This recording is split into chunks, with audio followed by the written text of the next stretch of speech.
Hello everyone, welcome to टेक्शन में।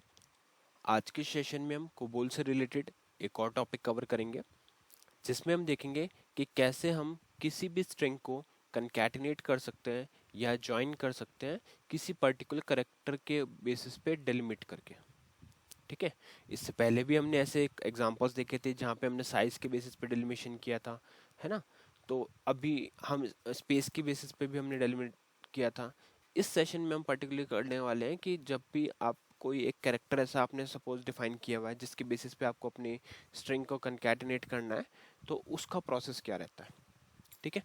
तो इस एग्जांपल में एक एक चीज़ को समझेंगे सिंपली और देखेंगे कि क्या कोड लिखा हुआ है। कोड के एक एक लाइन को हम वॉक थ्रू करेंगे और फिर कोड के बाद में जो भी आउटपुट आएगा उस आउटपुट को समझेंगे, क्योंकि ये सारे सिनेरियोज ऐसे हैं जो आपको प्रोजेक्ट्स में काम आएंगे, है ना। अगर आपको एक एक बार आप लोगों ने इनकी प्रैक्टिस कर ली और नेक्स्ट टाइम कोई भी ऐसी रिक्वायरमेंट आपको मिलेगी तो वहाँ आप इजीली आइडेंटिफाई कर पाओगे कि उसका जो पर्पस है उस अकॉर्डिंग हम कौन सा वे यूज़ करके किसी भी स्ट्रिंग को कंकैटिनेट कर सकते हैं। ठीक है। तो स्टार्ट करते हैं इस प्रोग्राम को। यहाँ पे आप सबसे पहले ऑप्शन 2 लोगे इस प्रोग्राम को एडिट मोड में ओपन करने के लिए। तो इसके लिए सिंपल यहाँ कर्सर पुट करके 2 ऑप्शन लेना है। और यहाँ पे हमने क्या स्टार्ट किया हुआ है, यहाँ पे हमने स्टार्ट किया हुआ है सबसे पहले आइडेंटिफिकेशन डिवीजन ब्लॉक। क्या होता है आइडेंटिफिकेशन डिवीजन ब्लॉक? इस डिवीजन ब्लॉक के अंदर जो भी इंफॉर्मेशन आप रखते हो वो कहीं ना कहीं प्रोग्राम की आइडेंटिटी को बताता है। ठीक है। तो आप इसका सिंपली डेफिनेशन ये दे सकते हो कि identification division block contains the information that provides identity related information for the program. ठीक है। इसके अंदर अभी के लिए हमने दो इन्फॉर्मेशन यहाँ स्टोर की है। पहली है प्रोग्राम आईडी जो डिनोट करती है प्रोग्राम के नेम को, और दूसरी है ऑथर जो डिनोट करती है ऑथर के नेम को। तो ये दोनों इन्फॉर्मेशन क्या डिनोट कर रही है, प्रोग्राम या तो प्रोग्राम के नेम को या फिर ऑथर नेम को। उस तरह से आप और भी इन्फॉर्मेशन सेव कर सकते हो, जैसे चेंज डेट प्रोग्राम की, मॉडिफिकेशन लॉग, या कोई भी ऐसी इन्फॉर्मेशन जो कहीं ना कहीं प्रोग्राम से रिलेटेड इन्फॉर्मेशन दे, उसको हम स्टोर कहाँ करेंगे, प्रोसीजर डिवीजन के अंदर। ठीक है। उसके बाद में हमने सिंपली यहाँ पे एक लाइन 7 नंबर पोजीशन पे हमने एक एस्ट्रिक रख के इन तीन लाइन को एज ए कमेंट डिक्लेयर किया है। ठीक है। तो जब भी आपको कमेंट बनाना है आप सिंपल वहाँ पे 7th पोजीशन पे एस्ट्रिक यूज़ करोगे और उसके बाद में आप जो भी लाइन लिखोगे वो कंसिडर होगी एज ए कमेंट। इसका मतलब वो कंपाइलेशन के टाइम पे एक्सक्लूड कर दी जाएगी। ठीक है। उसका कोई इम्पैक्ट नहीं आएगा। तो यहाँ हमने एस्ट्रिक लिख के बस एक यहाँ पे टाइटल डाल दिया, string handling in COBOL. COBOL में स्ट्रिंग हैंडलिंग का टॉपिक चल रहा है तो बस वहाँ पे वो एक टाइटल आ गया। उसके बाद में हमने यहाँ से स्टार्ट किया हुआ है डेटा डिवीजन। डेटा डिवीजन के अंदर हमने लाइन नंबर 11 पे वर्किंग स्टोरेज सेक्शन डिफाइन किया हुआ है। और ये वो स्टोरेज सेक्शन होता है प्रोग्राम का जहाँ पे आप सारे वेरिएबल जो भी आप प्रोग्राम के अंदर यूज़ करने वाले हो उन सबको इसके अंदर डिक्लेयर करोगे। ठीक है। तो यहाँ पे जैसे आप देखोगे तीन वेरिएबल्स आप देख रहे हो अभी हमने डिक्लेयर किया हुआ है लाइन नंबर 12, 13 और 14 के ऊपर। तो उनको वन बाय वन समझते हैं कि क्या वेरिएबल डिक्लेरेशन हुआ है और क्या उसका मीनिंग है। तो पहला वेरिएबल है हमारे पास str1। तो उसके लिए डेटा लेवल हायरार्की कौन सी यूज़ हो रही है, 0 1 जो है हाईएस्ट डेटा हायरार्की। फिर हम लिखेंगे str1 जो है डेटा नेम। डेटा नेम के अंदर हम जब भी किसी इस वेरिएबल को थ्रू आउट द प्रोग्राम कभी भी हम इसको एक्सेस करना होगा तो हम डेटा नेम के थ्रू ही एक्सेस करते हैं, या आप बोल सकते हो वेरिएबल नेम के थ्रू एक्सेस करते हैं। तो वो क्या हो गया, str1। फिर हमारे पास है PIC और x(10)। ये क्या होता है, PIC तो डिनोट करता है पिक्चर क्लॉज को और x(10) डिनोट करता है अल्फा न्यूमेरिक 10 डिजिट। ठीक है। तो जब भी हमें किसी वेरिएबल के अंदर अल्फा न्यूमेरिक वैल्यू को स्टोर करवाना होता है तो उसके लिए हम डेटा टाइप यूज़ करते हैं x, और इसका साइज हमने मेंशन कर दिया 10। ठीक है।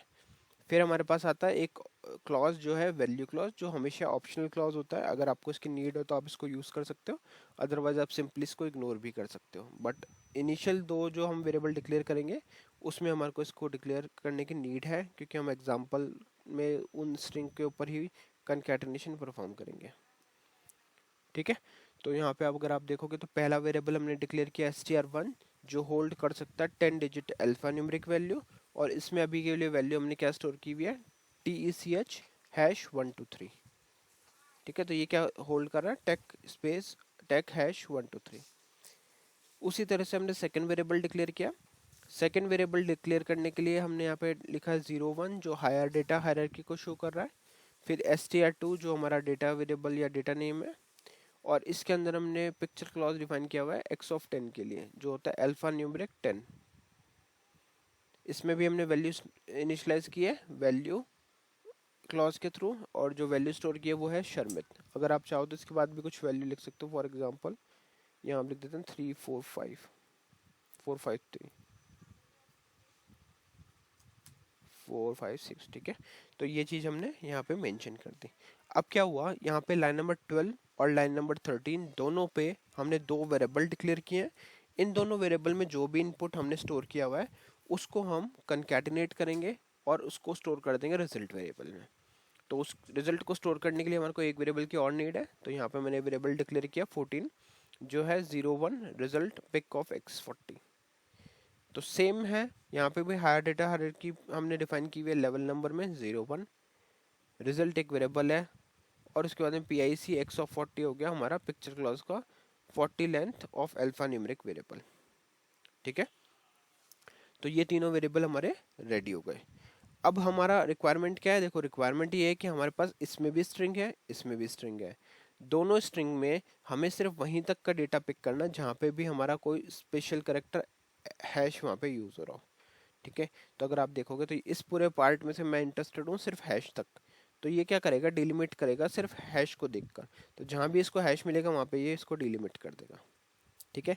उसी तरह से अगर सेकंड स्ट्रिंग में अगर आप देखते हो तो हमारे पास क्या है यहाँ पे शर्मित हैश, तो अगर आप इसको यहाँ पे से ऐसे सिलेक्ट करोगे तो ये क्या कर रहा है, इसको डिलिमिट कर रहा है, ठीक है। कहाँ से, हैश से।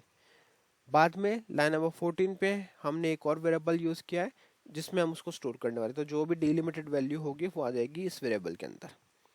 फिर है हमारे पास प्रोसीजर डिवीजन।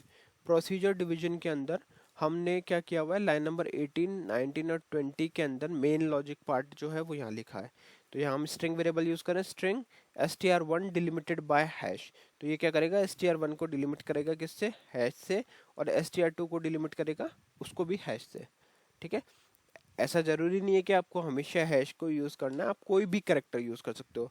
फॉर एग्जांपल अगर SHARMIT लिखा हुआ है तो मुझे H से डिलीमिट करना है तो मैं H लिख दूंगा, तो वो क्या करेगा, नेक्स्ट जो वैल्यू पिक करेगा वो H के बाद से करेगा, मतलब H तक की वैल्यू वो पिक कर लेगा।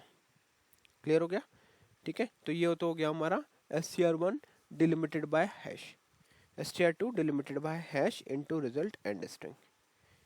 फिर हम क्या कर रहे हैं, जो भी हमारा आउटपुट आया उस आउटपुट को हमने स्टोर कहाँ कर दिया, रिजल्ट वेरिएबल के अंदर। और फिर हम लाइन नंबर 22 के ऊपर डिस्प्ले कर रहे हैं एक मैसेज जो है कंकैटिनेटेड स्ट्रिंग, और उसके साथ में वेरिएबल पुट कर दिया रिजल्ट। तो इससे क्या होगा, जो भी हमारा आउटपुट आया था रिजल्ट वेरिएबल के अंदर वो हमारा अब यहाँ पे प्रिंट हो जाएगा इस टेक्स्ट के साथ जो है कंकैटिनेटेड स्ट्रिंग। और फिर बाद में हम क्या कर रहे हैं, स्टॉप रन कर रहे हैं। स्टॉप रन क्या करता है, प्रोग्राम को टर्मिनेट कर देता है। तो यहाँ पे हमारा प्रोग्राम आके टर्मिनेट हो जाएगा, ठीक है। तो स्ट्रेट फॉरवर्ड प्रोग्राम है। इसमें हमने क्या किया, तीन वेरिएबल डिक्लेयर किए, वेरिएबल में वैल्यू स्टोर करी और उन वैल्यू को डिलिमिट किया किसके थ्रू, बेसिस ऑफ कैरेक्टर। एक कोई भी कैरेक्टर हो सकता है, अभी हमने यूज़ किया हैश, आप चाहो तो कुछ और भी यूज़ कर सकते हो। तो अब तक हमने जितने भी मेथड्स देखे वो सब इंपॉर्टेंट है, आपको पता होना चाहिए कि साइज के साथ भी डिलिमिट किया जा सकता है या फिर कैरेक्टर के साथ भी किया जा सकता है, बाय डिफ़ॉल्ट क्या होता है वो सारी चीज़ें आपको मैंने बता दी है। और भी अगर एग्जांपल होंगे तो मैं नेक्स्ट उस पार्ट में कवर कर लूँगा। तो अभी के लिए इसको कंपाइल और कॉल करके देख लेते हैं। कंपाइल करने के लिए आप सिंपली यहाँ पे 14 लेके इसको कंपाइल करवा सकते हो। एंटर करोगे तो अगर आपको पहले से कंपाइल नहीं तो डायरेक्ट रन हो जाएगा, अदरवाइज यहाँ पे आपको ऑप्शन मांगेगा। बट मैं अभी इसको कंपाइल नहीं करना चाहता तो मैं F12 कर रहा हूँ और इधर से आप सिंपली करोगे इसको कॉल। तो मैसेज क्या आ गया, कंकैटिनेटेड स्ट्रिंग टेक शर्मित, ठीक है। तो यही हमारा आउटपुट था, यही डिजायर्ड आउटपुट था। हैश से इसने स्प्लिट किया पार्ट को और वहाँ से वैल्यू लेके आया, ठीक है। तो आई होप ये पूरा टॉपिक आपको क्लियर हुआ होगा। और एक और चीज़, अगर आपको बेसिक्स में डाउट है लाइक क्यों हमने ये एक्स्ट्रा स्पेसेस छोड़े, क्या पोजीशन फिक्स होती है, तो उन सब चीज़ों को समझने के लिए मैं रिकमेंड करूँगा कि आप पूरी प्लेलिस्ट एक सीक्वेंस में फॉलो करो, क्योंकि ये सारे सेशन मैंने एक प्रॉपर सीक्वेंस में बनाए हैं। तो अगर आप सीक्वेंस फॉलो करोगे तो आपको स्टेप बाय स्टेप सारी चीज़ें क्लियर हो जाएंगी, ठीक है। तो आई होप आज का ये पूरा सेशन क्लियर हो गया होगा, और नेक्स्ट सेशन में हम और भी टॉपिक इससे रिलेटेड डिस्कस करने वाले हैं। मीनवाइल आप लोग क्या कर सकते हो, जो भी अभी तक के टॉपिक सेशंस कवर हुए हैं उन सबको वॉक थ्रू करके उनको क्लियर कर सकते हो, क्योंकि एक बार आपके बेसिक्स जो स्टार्टिंग से हमने डिस्कस किए वो क्लियर हो जाएंगे, तो फिर हम जब आगे एडवांस टॉपिक्स पे मूव करेंगे तो उसमें भी आपको क्लैरिटी रहेगी, आपको पता रहेगा कि कौन सा टॉपिक हमने क्यों यूज़ किया था। ठीक है, तो उसके लिए बहुत ही इंपॉर्टेंट है कि आप पहले वाले सेशंस को भी क्लियर कर लें। तो आज के लिए इतना ही था, नेक्स्ट सेशन में बाकी टॉपिक डिस्कस करेंगे। So thank you for watching टेक्शन में।